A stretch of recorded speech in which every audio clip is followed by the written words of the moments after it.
Cruising down the street in my 6'4". Hey, what's up, guys? I'm Jabria Blackman. And I'm Malika Anthony. And we are Cruise Uncontrolled.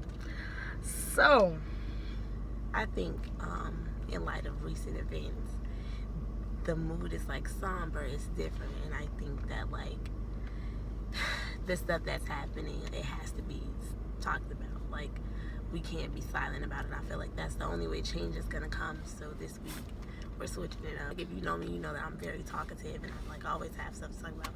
But for once in my life, like after watching the videos yesterday of like everything that happened, like I'm definitely speechless. It's almost like a genocide, like a mass killing of like people, and it's like undocumented and unnoticed. It scares you because you look around and you think like, who's next? We have nothing but hashtags. We have like, say her name. It's like Sandra Bland, Trayvon Martin, Oscar Grant, like Tamir Rice. Like, and the list can go on for days. Mm-hmm. And you go to sleep and it's another video. And it's like, nothing is being done. So I think that's what we're here to talk about, because somebody has to say something. Enough is enough. I just don't understand why, the police, they're so trigger happy. I'm confused. Like, why are you so quick to pull out your gun? The most recent video I saw today was Philando Castile. I saw the video on YouTube because I couldn't find his girlfriend's Facebook page because I heard it went Facebook Live. So I'm looking at the video on YouTube and he's just laying there, like blood all over him. And I'm shocked because I don't like blood. I don't like anything. And to see it in the video, I'm just, oh my gosh. And he's laying there and she's like, they just shot my boyfriend. And she was so calm. And for me, I would have been losing my mind. But at the same time, she had to be calm, because if she would have acted out, they might have shot her too. And then what would happen is, so she was like, I'm recording this, and all you see is the officer just sitting there, standing there in the window with his gun, like, and it's like, okay, you told him to get his license and registration out, but then you shoot him because they thought he had a gun, or did he have a gun? Well, he said that, I guess, he told the officer that he had a gun, like he had a weapon, but he was licensed to carry the weapon. And, he let the officer know this. Right. And then that's when the whole thing went left. When he went to reach for, like, his license and registration, it kind of was just like, oh, I thought he was reaching for the gun. But it's like, okay, I tell you, it's like, I tell you I have the gun and it's licensed. I mean, granted, you don't know if I'm really getting my license and registration or if I'm getting the gun. You don't know. But that doesn't mean you shoot me. And then the fact that his daughter was in the back, that's what got me. Because that image, well, I don't know, but, children remember things. And that image may stay with her forever. And to know, she may grow up hating cops.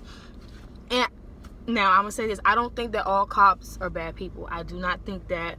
I know a lot of people, especially of the African American community, that's kind of the notion that they're going with, like, cops, like they're just bad people. And I don't think that. Like, I feel like there are tons of great cops out there, but they're Caucasian ones at that. They're just making a bad name for themselves right now. You saw that video on Facebook with the African American cop, that lady? Yeah, Facebook Live. Great, you should go watch it. She went in because she was saying, I guess, how she said she grew up in the hood, she grew up in a bad neighborhood, but she became a cop, and she said, I took that oath because I wanted to make a difference within my community. And she's just like, for all those cops that took an oath under their sergeant or whoever in their community, and they're out here killing people, she was just like, you should just be ashamed of yourself, because you should be. Like, you're out here to protect and serve, not kill and destroy. I think it's becoming the norm. And when something like this becomes the norm, that's definitely an outrage. And that's all that it can be. It's just that it's happening so much that, like I said, in the past 2 days, I've seen 2 people die, like, on Instagram.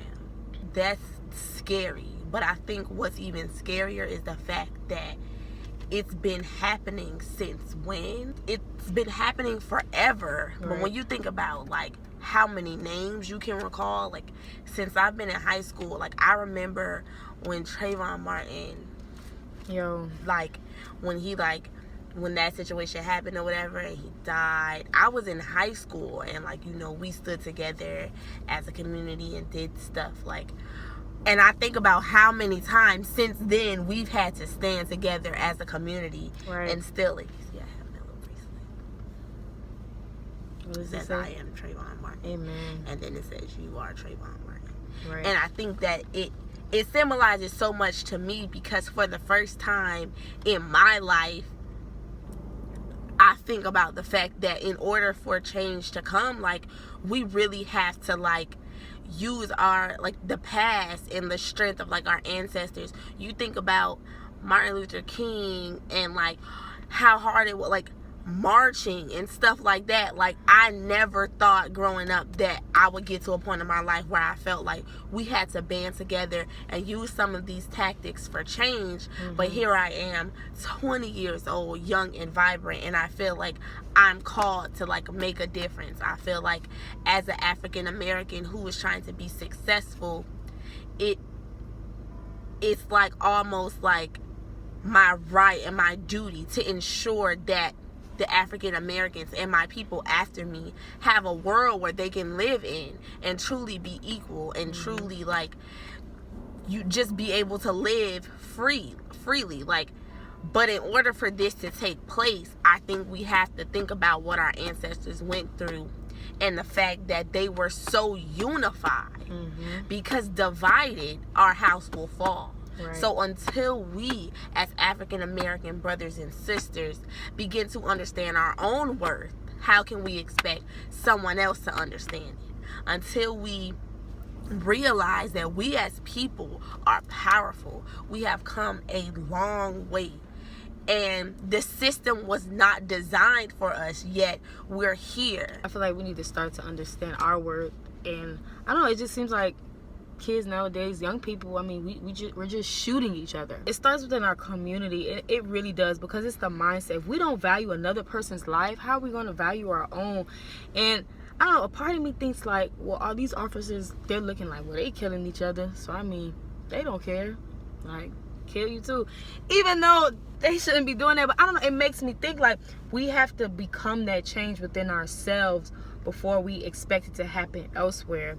And I don't know, it's just getting crazy. And to think that, like, when Sandra Bland got killed, that got me, because all we have been seeing was young African American males getting killed. But when we still don't know how, but when she ended up missing and all this, it was like, wait, like, hold up, a female? Like, they're doing this to females too? So now it's like, okay, they really don't care. I got pulled over one day, and literally, like, I was so scared because so much had been happening at the time, and it was like, it shouldn't be like that. Just because I get pulled over, I'm wondering, like, you know, what's gonna happen to me? Like, is somebody gonna shoot me?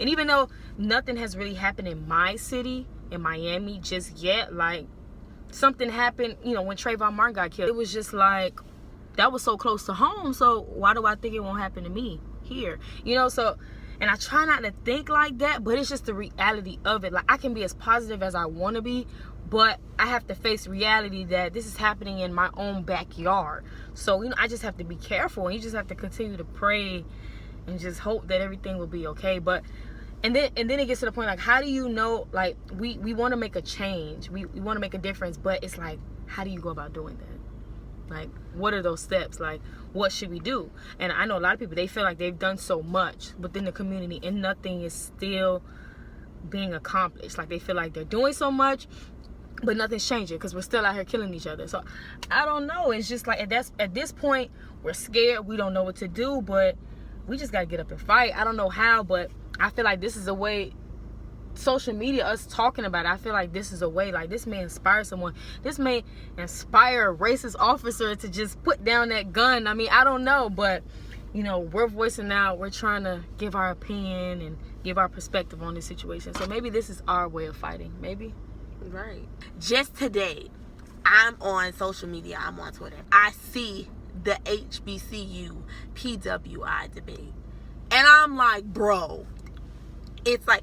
And this is why I mean, like, we have to be unified. Stop fighting an individual because they chose to go to a predominantly white institution. Oof. Because me, I am a proud Florida Gator, and the University of Florida is a predominantly white institute, and I wear my colors with pride. I am a proud Gator, and I am happy to go there. And yes, I do have a full ride scholarship, and I do not attend HBCU, and there is nothing wrong with that. I got into an HBCU. I could have went there, but at the end of the day, I chose to take my talent to the swamp, and there is nothing wrong with that. It's not. But it's crazy that in some people's eyes, I'm considered less of an African American because I go to a PWI. Crazy. They're quote unquote brainwashing us. Oh, we turn into little, like, I don't know, I guess we turn white just because we go to a PWI. And I think that HBCUs are great. I think that I visit them. I have friends that go there. I think that they're amazing. It's nothing wrong with that. I love my culture. I love my history. I think that it's great and it's rich, and I love the environment of an HBCU, but I go to a PWI. And so when you ask me, oh, how does that feel? Well, let's think about how uncomfortable you feel now when you go out into these settings and you see, you're like, oh, they're killing us. Oh my God, like we're being murdered. And then you wake up and you go to class and you're the only African American there. So now begin to understand that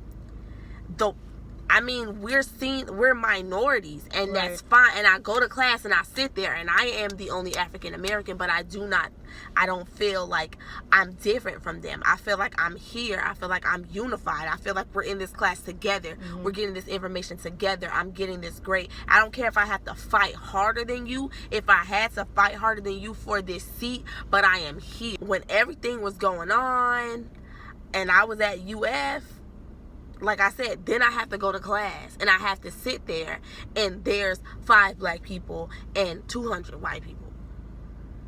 So when you think about the fact that you're at an HBCU, you went there, you stood together. How do you think it felt for us to sit on the UF set and hold up I can't breathe signs? Right.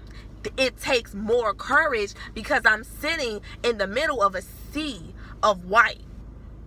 But at the same time, what I think is beautiful is that when you do these things, and there's not only African Americans walking with you to march or at these meetings to talk about these things.